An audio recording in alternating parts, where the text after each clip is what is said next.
ఢిల్లీ కేంద్రంగా సజ్జల లైజనింగ్ చేయడంలో విఫలమయ్యారా? సజ్జల విఫలమవడంతో జగన్మోహన్ రెడ్డి దగ్గర సజ్జల గ్రాఫ్ పడిపోయిందా అంటే అవుననే సమాధానం ఇస్తున్నారు కొంతమంది రాజకీయ విశ్లేషకులు. ఇక ఇదే అంశానికి సంబంధించి మనతో మాట్లాడేందుకు ప్రముఖ రాజకీయ విశ్లేషకులు, ప్రముఖ సీనియర్ జర్నలిస్ట్ సిఎస్ రావు గారు మనతో ఉన్నారు. సార్తో మాట్లాడదాం. సార్ నమస్తే. సార్ నమస్తే కృష్ణ. సార్, ఢిల్లీ కేంద్రంగా సజ్జల లైజనింగ్ చేయడంలో విఫలమయ్యారని, అందువల్ల సజ్జల గ్రాఫ్ జగన్మోహన్ రెడ్డి దగ్గర డౌన్ అయింది అంటూ కూడా ఒక వార్త ఇప్పుడు సోషల్ మీడియాలో చక్కర్లు కొడుతుంది. ఏంటి సార్ ఈ అంశాన్ని మనం ఎలా చూడొచ్చు? వాస్తవంగా జగన్మోహన్ రెడ్డి దగ్గర ప్రధానమైనటువంటి 4 పిల్లర్స్ కనిపిస్తూ ఉంటాయి మనకి. ఆయన రాజకీయం మొత్తం కూడా ఆ నలుగురితోటే నడిపిస్తూ ఉంటారు. ఆ నలుగురు ఎవరెవరు అంటే సజ్జల రామకృష్ణారెడ్డి, విజయసాయిరెడ్డి, పెద్దిరెడ్డి రామచంద్రారెడ్డి, వైవి సుబ్బారెడ్డి, వీళ్ళు నలుగురు ఉంటారు. 5వ వేలుగా వేమిరెడ్డి ప్రభాకర్ రెడ్డి ఉండేవాళ్ళు. ఆయన తెలుగుదేశం పార్టీకి వెళ్ళిపోయారు. జగన్మోహన్ రెడ్డి తోటి వేగలేక వెళ్ళిపోయానని చెప్పి ఆయనే చెప్పాడు. ఇక నలుగురు ఉన్నారు. ఈ నలుగురిలో విజయసాయిరెడ్డి చాలా కీలకంగా ఉండేవాళ్ళు. ఒకప్పుడు సెకండ్ పవర్ పాయింట్ ఏదన్నా ఉందంటే విజయసాయిరెడ్డిది ఉండేది. జగన్మోహన్ రెడ్డి తర్వాత విజయసాయిరెడ్డి దగ్గరికి ఎక్కువ మంది వెళ్తుండేవాళ్ళు. సో ఆయన తొలి 2 సంవత్సరాల్లో 2019 నుంచి అధికారంలోకి వచ్చిన తర్వాత తన హవాని కొనసాగించాడు బాగానే. ఆ తర్వాత అతని గ్రాఫ్ పడిపోయింది, రకరకాల కారణాలు. అది ఉత్తరాంధ్ర ఎపిసోడ్, భూముల కబ్జా అనుకోండి, లేదా తర్వాత ఆయనకు సంబంధించిన ఏదో వీడియోలు కొన్ని, ఆడియోలు కొన్ని బయటకు వచ్చాయి, రకరకాల ఆరోపణలు వచ్చాయి. ఆ తర్వాత ఆయన్ని హెలికాప్టర్ పోతే ఎక్కించుకోకపోవడం, అవమానపరచు, ఇవన్నీ కారణాలన్నీ ఏదైనా ఉన్నాయి, ఆయన్ని కొంచెం సైడ్ చేశారు. సో దాంతో ఆయన కూడా జగన్మోహన్ రెడ్డికి అంటి ముట్టనట్టు వ్యవహరిస్తూ వచ్చారు. ఫలితంగా ఢిల్లీకి సంబంధించిన డోర్స్ క్లోజ్ అయిపోయాయి జగన్మోహన్ రెడ్డికి. ఆ డోర్స్ని ఓపెన్ చేయడానికి లైజనింగ్ చేసేటువంటి వాళ్ళు కావాలి.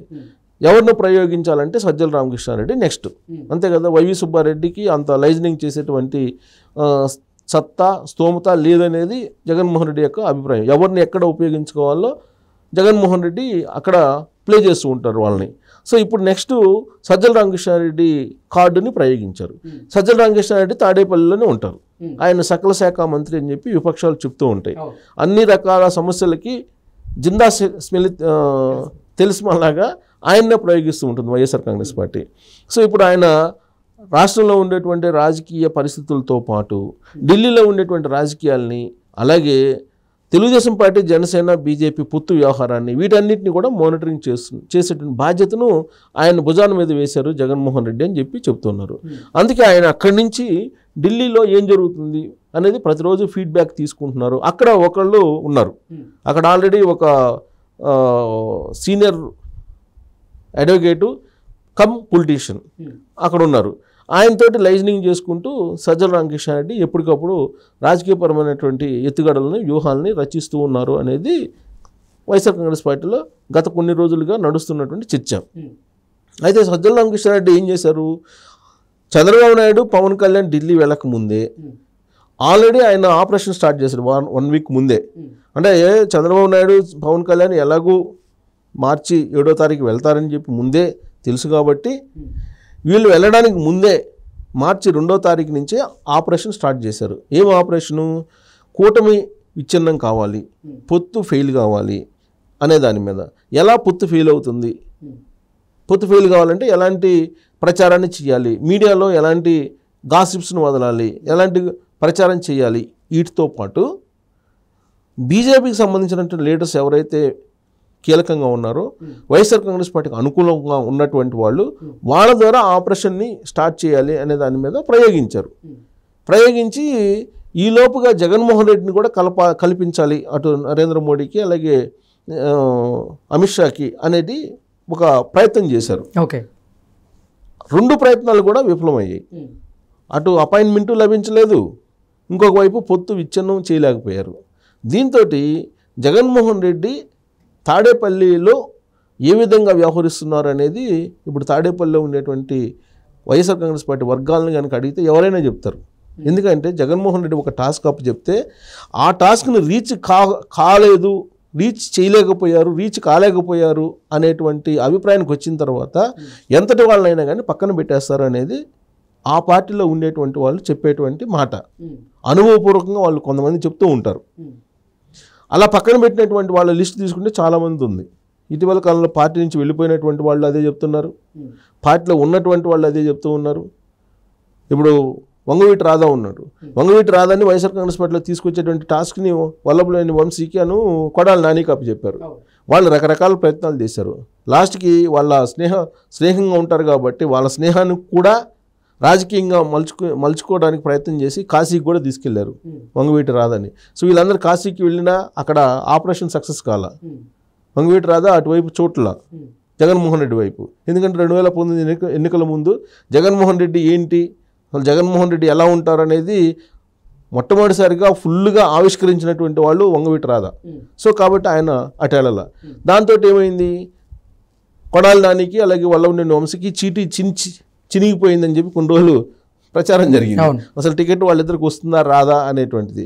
అయితే ఇప్పుడున్నటువంటి పరిస్థితుల్లో అనివార్యంగా వాళ్ళు ఓడిపోయినా వాళ్ళు ఏం మాట్లాడినా టికెట్ ఇవ్వక తప్పని పరిస్థితి. ఎందుకంటే అక్కడ గుడివాడలో కొడాలి నాని తప్ప వేరే వాళ్ళు లేరు వైఎస్ఆర్ కాంగ్రెస్ పార్టీకి. అలాగే గన్నవరంలో ఆల్రెడీ ఓడిపోయేదానికి ఎవరు పోటీ చేస్తే ఏమి అన్నట్టుగా ఆడ పరిస్థితి ఉంది. సో అలాంటి పరిస్థితుల్లో అంటే కాకపోతే ఏంటంటే మధ్యలో కొంత జర్క్ ఇచ్చారు జగన్మోహన్ రెడ్డి. ఈ మొత్తం బదిలీల వ్యవహారం నడిచింది కదా, ఎంపీలు ఎమ్మెల్యేల బదిలీ వ్యవహారంలో కొడాలి నాని అలాగే వల్లభనేని వంశీ చీటీ కూడా చినిగిపోయింది అనేటువంటి ప్రచారాన్ని మాత్రం విజయవంతంగా చేయించగలిగారు తాడేపల్లిలో ఉండేటువంటి కోటరీ. ఆ విషయంలో సక్సెస్ అయ్యారు. కానీ అనివార్యంగా వాళ్ళిద్దరు తప్ప వేరే వాళ్ళకి ఇవ్వడానికి అవకాశం లేదు.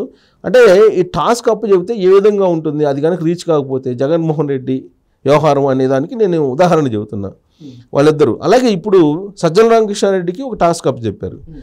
ఆ టాస్క్ ఏంటి, ఢిల్లీ టాస్క్. ఆ ఢిల్లీ టాస్క్ రీచ్ కాలేకపోయారు. రీచ్ కాలేకపోయినందువల్ల జగన్మోహన్ రెడ్డి దగ్గర గ్రాఫ్ ఆయనకి డౌన్ఫాల్లో ఉంది. ఈ పరిణామాలన్నీ చూసిన తర్వాత సజ్జల రామకృష్ణారెడ్డి ఫెయిల్ అయినటువంటి అంశాన్ని వీటన్నింటిని చూసిన తర్వాత సహజంగా విజయసాయిరెడ్డి ఏమనుకుంటారు, సో ఇప్పుడు నా విలువ తెలిసి వచ్చింది అనుకుంటారా లేదా? సహజంగా అనుకుంటారు కదా. అందులో ఆ 4 పిల్లర్స్ వైవి సుబ్బారెడ్డి కానీ లేకపోతే సజ్జల రామకృష్ణారెడ్డి కానీ విజయసాయిరెడ్డి కానీ వీళ్ళు ఒకరికొకరు పోటీ పడుతుంటారు కదా. పెద్దిరెడ్డి రామచంద్రారెడ్డి కానీ, పెద్దిరెడ్డి రామచంద్రారెడ్డి ఏంటంటే ఒక మొత్తం రాయలసీమ అంతా తన ఆధీనంలో ఉంది. పెద్దిరెడ్డి రామచంద్రారెడ్డి హవా ఆయన వ్యవహారం అంతా డిఫరెంట్గా ఉంటుంది. ఇక్కడ తాడేపల్లి మీద ఆయన పెత్తనం అనేది పెద్దగా ఉండదు. తాడేపల్లి మీద ఆ జిల్లాల వరకే ఉంటుంది కానీ ఇక్కడ పెత్తనం చేద్దాం అనుకోరు. ఓవరాల్గా పవర్ పాయింట్ సెకండ్ పాయింట్గా ఉండాలని అనుకోడు ఆయన. ఉండాలని అనుకున్నా కానీ ఫెయిల్ అవుతాడు ఆయన. ఎందుకంటే ఆయన వ్యవహారం తీరు అవన్నీ డిఫరెంట్గా ఉంటాయి. కానీ ఇక్కడ పవర్ పాయింట్ కోసం, సెకండ్ పవర్ పాయింట్ కోసం జరుగుతున్నటువంటి రాజకీయ చదరంగాన్ని మనం తాడేపల్లి వేదిక కనుక చూసుకుంటే ఎప్పటికప్పుడు పోటీ పడుతున్నట్టుగా కనిపిస్తూ ఉంటుంది. ఇప్పుడు తాజాగా సజ్జల రామకృష్ణారెడ్డి గ్రాఫ్ డమాల్ అయింది. సో ఇప్పుడు రాబోయేటువంటి పరిణామాలు ఏ విధంగా ఉంటాయి అనే దాని మీద కొంత టెన్షన్ వాతావరణం తాడేపల్లిలో. ఎలాంటి డెసిషన్ జగన్మోహన్ రెడ్డి తీసుకుంటాడో ఇప్పుడున్నటువంటి సిచ్యువేషన్లో. ఎందుకంటే అక్కడ ఆల్రెడీ పొత్తు సక్సెస్ అయింది, షేర్ల షేరింగ్ కూడా ఒక కొలిక్కి వచ్చేసింది ఆల్మోస్ట్. తర్వాత ప్లేసులు కూడా ఎక్కడెక్కడ పోటీ చేయాలి, బీజేపీ ఎక్కడెక్కడ జనసేన పోటీ చేయాలి, ఎక్కడ టీడీపీ పోటీ చేయాలనే దాని మీద స్పష్టత వచ్చింది. సో దీంతో చంద్రబాబు నాయుడు ఆపరేషన్ ఏమో సక్సెస్ అయింది ఢిల్లీలో. సజ్జల రామకృష్ణారెడ్డికి అప్పచెప్పిన టాస్క్ ఏమో ఫెయిల్ అయిపోయిందని చెప్పి వైఎస్ఆర్ కాంగ్రెస్ పార్టీలో జరుగుతున్నటువంటి చర్చ. ఇలాంటి పరిస్థితుల్లో డెఫినెట్గా ఎవరొకరినైతే బాధ్యం చేయాలి కదా. జగన్మోహన్ రెడ్డి ఎవరిని బాధ్యం చేస్తారు అనే దాని మీద ఇప్పుడు అందరూ ఆసక్తిగా చూస్తున్నారు. సజ్జల రామకృష్ణారెడ్డి ఏం చేస్తారు అనేది. ఇప్పుడు ఆల్రెడీ విజయసాయిరెడ్డి ఏమో డైరెక్ట్ ఎలక్షన్స్కి ఇష్టం లేకపోయినా కానీ ఆయన నెల్లూరు ఎంపీగా పోటీ చేయమని చెప్పి పంపించారు. ఆయనకేమో ఇష్టం లేదు అది అనేది ఆయన అభిమానులే చెప్తున్నారు, మనం చెప్పడం కాదు. అనివార్యంగా నువ్వే పోటీ చేయాలి అని చెప్పి జగన్మోహన్ రెడ్డి చెప్పాడు కాబట్టి ఆయన ప్రచారంలోకి వెళ్తూ ఉన్నారు. కానీ ఆయన ప్రచారంకి వెళ్తున్నప్పటికీ కూడా ఇప్పుడు కూడా ఆయన ఏ రోజైనా డ్రాప్ అయ్యేటువంటి అవకాశం ఉంది ఎన్నికల ముందే అనేది ఇంకొక వర్షన్ కూడా వినిపిస్తుంది. ఇలాంటి పరిస్థితుల్లో అటు విజయసాయిరెడ్డిని పోగొట్టుకొని ఇటు సజ్జల రామకృష్ణారెడ్డి పోగొట్టుకొని జగన్మోహన్ రెడ్డి ఇప్పుడు ఏం చేస్తారు అనేది. ఇప్పుడు ఆల్రెడీ ఇప్పుడు ఆ టాస్క్ రీచ్ కాలేదు కాబట్టి ఖచ్చితంగా సజ్జల రామకృష్ణారెడ్డిని పక్కన పెట్టాలి. జగన్మోహన్ రెడ్డి నైజం ఏంటంటే ఖచ్చితంగా పక్కన పెడతారు. 99 చేసి 100 చేయకపోయినా కానీ పక్కన పెట్టేస్తారు అనేది జగన్మోహన్ రెడ్డి మీద ఉన్నటువంటి ఒక అభిప్రాయం. వైఎస్ఆర్ కాంగ్రెస్ పార్టీలో ఉండేటువంటి కొంతమంది దగ్గరగా ఉండేటువంటి వాళ్ళ అభిప్రాయం. ఇప్పుడు సజ్జల రామకృష్ణారెడ్డి గత 5 ఏళ్ల నుంచి ఆయన అన్ని రకాలుగా ఈదుకుంటూ వస్తున్నారు.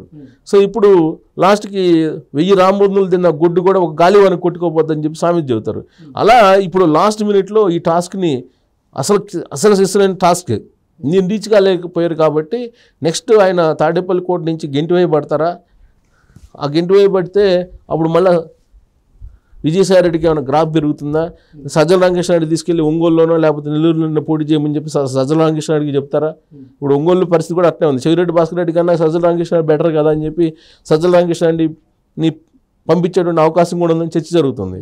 సో మొత్తం మీద తాడేపల్లిలో మాత్రం తాడేపల్లి కోర్టులో ఒక అలజడి, అలాగే తెలియనటువంటి స్తబ్దత, అలాగే టెన్షను, కన్ఫ్యూజను, ఇలా రకరకాల పరిస్థితులు అక్కడ కనిపిస్తూ ఉన్నాయి. Okay sir, thank you so much. Thank you.